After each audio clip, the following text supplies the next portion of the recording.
তিন ব্যক্তির বাড়িতে কখনো দাওয়াত খেতে যাবেন না। অনেকেই আছে, আমরা মুসলমান মুসলমান ভাই হিসেবে একে অন্যকে দাওয়াত দিয়ে থাকি, অনেক কাফেররাও কিন্তু দাওয়াত দিয়ে থাকে।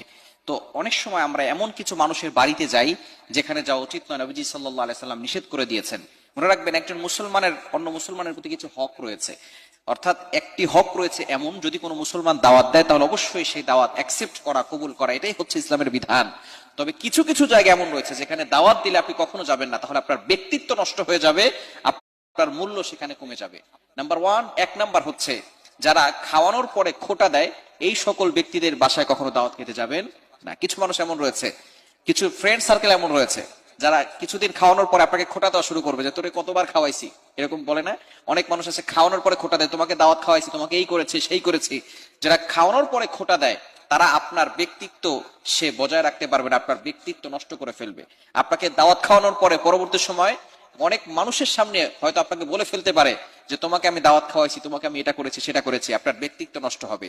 এই জন্য যারা খাওয়ানোর পরে খোটা দেয় তাদের দাওয়াতে কখনো আপনি অ্যাটেন্ড করবেন না, অংশগ্রহণ করবেন না। নাম্বার টু, দ্বিতীয় নাম্বার হচ্ছে মোস্ট ইম্পর্টেন্ট, কোন ব্যক্তি যদি হারাম ইনকাম করে, আপনি জানেন সে হারাম ইনকাম করে, অনেকে আছে সুদ খাচ্ছে, অনেকে আছে ঘুষ খাচ্ছে, এরকম মানুষ সমাজ আছে না নাই? সুদের কারবারকে আল্লাহ পাক রব্বুল আলামিন হারাম করে দিয়েছেন। পবিত্র কোরআনুল কারীম খুলেন, 3 নাম্বার পারার 6 নাম্বার পৃষ্ঠার 3 নাম্বার লাইন, সূরা বাকারা 275 275 নাম্বার আয়াতে আল্লাহ তাআলা বলছেন, আহাল্লাল্লাহুল বাইআ ওয়া হাররামার রিবা, বিজনেস লওফুল এন্ড ইউজুরি আনলওফুল। আল্লাহ তাআলা ব্যবসাকে করেছেন হালাল আর সুদের কারবারকে করেছেন হারাম। কিন্তু আমাদের সমাজে এমন কিছু মানুষ রয়েছে যারা নামাজও পড়ে, 5 ওয়াক্ত নামাজ পড়ে, আবার মুখের দাড়িগুলো পেকে গিয়েছে, সাদা দাড়ি নিয়ে তসবিহ হাতে নিয়ে ঘুরে, আবার সুদের কারবারও করে। এরকম মানুষ সমাজে আছে না নাই? সুদের কথা বলে ইমাম সাহেবের চাকরি থাকে না, খতিব সাহেবের খতিবতা শেষ হয়ে যায়। সুতরাং যারা সুদের কারবার করে, নবীজি সাল্লাল্লাহু আলাইহি ওয়াসাল্লাম জানিয়ে দিয়েছেন যে আপন মায়ের সাথে জিনা করলে যেই গুনাহ হয় তার থেকেও ভয়ঙ্কর গুনাহ আল্লাহ পাক রব্বুল আলামিন তাদের আমলনামায় লিখে দেন।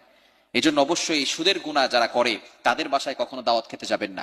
ঘুষের কারবার যারা করে তাদের বাড়িতে কখনো দাওয়াত খেতে যাবেন না। আপনি জানেন যে তাদের ইনকাম সোর্স হালাল নয়, হারাম, তাদের বাড়িতে কখনো দাওয়াত খেতে যাবেন না। আমরা এর দ্বারা তাদেরকে ইসলাম থেকে বের করে দিতে চাচ্ছি না, আমরা তাদেরকে বুঝাতে চাই যে হারাম ইনকাম করলে তাদের নামাজ রোজা কোনো কিছুই আল্লাহ তাআলা কবুল করে না।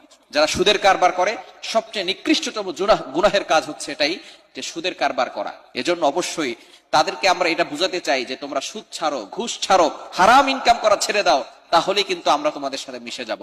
এজন্য যারা হারাম ইনকাম করবে, ইনকাম সোর্স হালাল নয় হারাম, তাদের দাওয়াত কখনো গ্রহণ করবেন না। এবং 3 নাম্বার হচ্ছে যারা সামনে প্রশংসা করে আর পিছনে গীবত করে, এই সকল মানুষের সাথে বেশি মিশতে যাবেন না।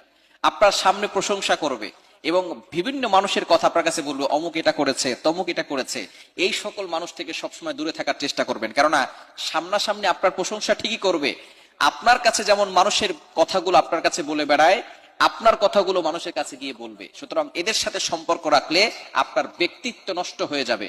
নবীজি সাল্লাল্লাহু আলাইহি ওয়াসাল্লাম এজন্যই সৎ সঙ্গ অর্থাৎ সৎ বন্ধু চয়ন করতে বলেছেন। যে বন্ধুকে দেখলে আল্লাহর কথা স্মরণ হয়, যে বন্ধুকে দেখলে ইসলামের কথা স্মরণ হয়, এমন বন্ধুকে চয়ন করতে হবে।